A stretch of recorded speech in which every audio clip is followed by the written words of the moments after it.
Assalamualaikum warahmatullahi wabarakatuh. Perkenalkan, nama saya Aulia Sutrisno dengan NIM 106190115 dari Fakultas Kedokteran Gigi angkatan 2019, mahasiswa IKA Baktiwiyata Kediri. Di sini saya akan menjelaskan anatomi gigi anterior dengan 5 aspek, yaitu rahang bawah atau disebut dengan mandibula. Dimulai dari gigi 41, 42, dan 43. Gigi 41 yaitu gigi 41 yaitu gigi insisif pertama, dan gigi 42 yaitu gigi insisif kedua, dan gigi 43 yaitu gigi canines. Baiklah, mungkin kita bisa langsung lanjut ke pembahasan, yaitu yang pertama ada gigi insisif pertama bawah, atau bisa disebut dengan gigi insisif sentral mandibula, atau dengan penyebutan nomenklaturnya gigi 41. Gigi 41 di sini merupakan gigi bawah ke-1 dari garis median line dan mempunyai satu akar. Satu akarnya ini agak memanjang, dan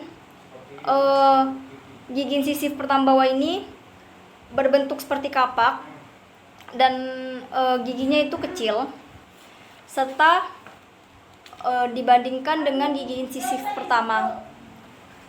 Mungkin kita akan masuk ke 5 aspeknya, yaitu ada labial, lingual, mesial, distal, dan insisal. Yang pertama kita bisa masuk ke labial. Pengertian labial.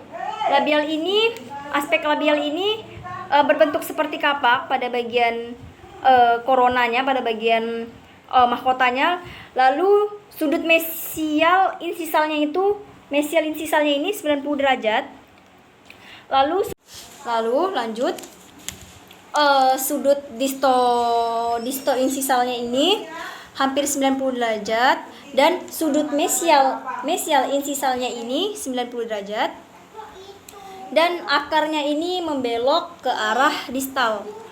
Lalu sisi mesialnya ini dan distalnya ini lurus dan hampir sejajar. Kemudian bagian cervical line-nya ini melengkung ke arah apex, dan apexnya ini, akarnya ini terlihat lebih kecil dibanding dengan gigi 11 insisif rahang atas. Selanjutnya kita masuk ke pandangan lingual. Pandangan lingual yaitu seperti pandangan labial, tetapi cervical line-nya ini lebih melengkung ke arah apexnya, dan cervical line-nya ini lebih dalam melengkung ke arah apexnya, dan memiliki cingulum, fossa, dan right chain tidak begitu jelas, serta semuanya cingulum, fossa, dan right chain ini hampir rata. Baiklah, selanjutnya kita masuk ke pandangan mesial atau aspek mesial. Nah, pada aspek mesial ini, permukaan labialnya ini lebih cembung daripada dari cervical line-nya sampai sepertiga cervix, kemudian lurus ke arah insisal. Lalu permukaan lingualnya ini cembung pada cingulum, dan kemudian cekung menuju insisal. Dan insisal edge-nya ini agak ke arah lingual, dan garis luar akarnya pada sebelah labial dan lingual ini hampir lurus, dan sepertiga apexnya itu mengecil ke arah apexnya. Selanjutnya ada aspek distal atau pandangan distal, yaitu sama seperti pandangan mesial, namun pandangan distal ini cervical line-nya ini lebih melengkung ke arah insisal, tetapi kurang dari sepertiga cervical. Yang terakhir yaitu pandangan atau aspek insisal.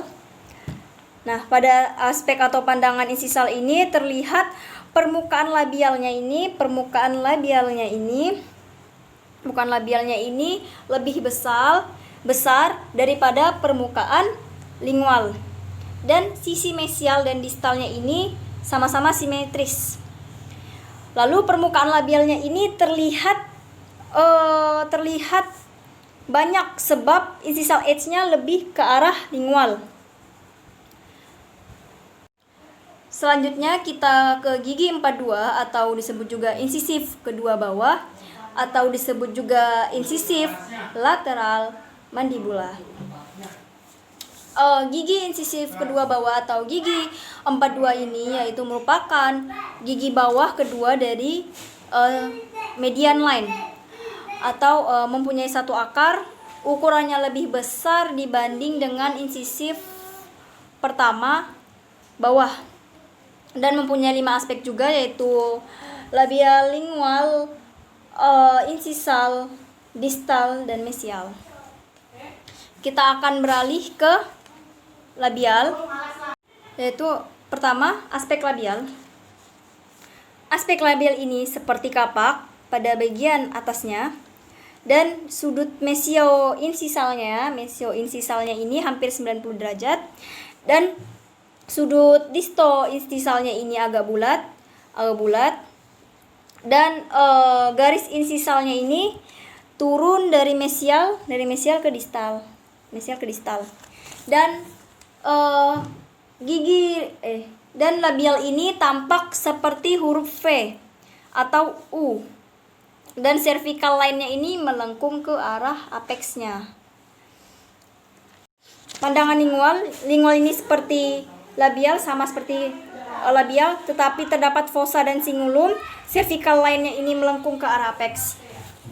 Lanjut ke pandangan mesial. Mesial ini permukaan labialnya cembung sedikit, lalu permukaan lingualnya ini terdapat cingulum, dan cervical line-nya ini melengkung ke arah insisal. Lalu ada pandangan distal. Di sini pandangan distal ini sama seperti pandangan mesial, tetapi cervical line-nya ini tidak terlalu dalam dibanding dengan pandangan mesial. Terakhir ada pandangan insisal atau aspek insisal. Permukaan labialnya ini lebih besar daripada permukaan lingualnya. Dan garis insisalnya ini agak miring, di mana sebelah distal ini lebih ke arah lingual. Selanjutnya kita masuk ke gigi canines rahang bawah atau canines mandibula, atau gigi nomenklaturnya yaitu gigi 43. Gigi canines bawah ini merupakan gigi ketiga dari garis median line, dan gigi canines atas dan canines bawah ini ada perbedaannya, yaitu gigi canines bawah ini lebih ramping atau lebih kecil, serta akarnya satu, dan apexnya giginya itu runcing. Selanjutnya kita masuk ke aspek atau pandangannya, yaitu ada 5 pandangan. Yang pertama ada pandangan labial. Labial ini mempunyai 2 lereng mesial dan lereng distal, di mana lereng mesial ini lebih pendek dibanding lereng distal, dan jarak mesiodistal ini lebih kecil dari distal canines atas, dan cervical line-nya ini hampir setengah lingkaran melengkung ke arah apex. Selanjutnya ada pandangan lingual. Pandangan lingualnya ini yaitu sama seperti pandangan labial, tetapi pandangan lingualnya ini terdapat cingulum, ridge, dan fossa, tetapi tidak begitu jelas. Dan cervical line-nya ini melengkung ke arah apex. Lanjut ke arah mesial. Nah, ke arah mesialnya ini bagian insisalnya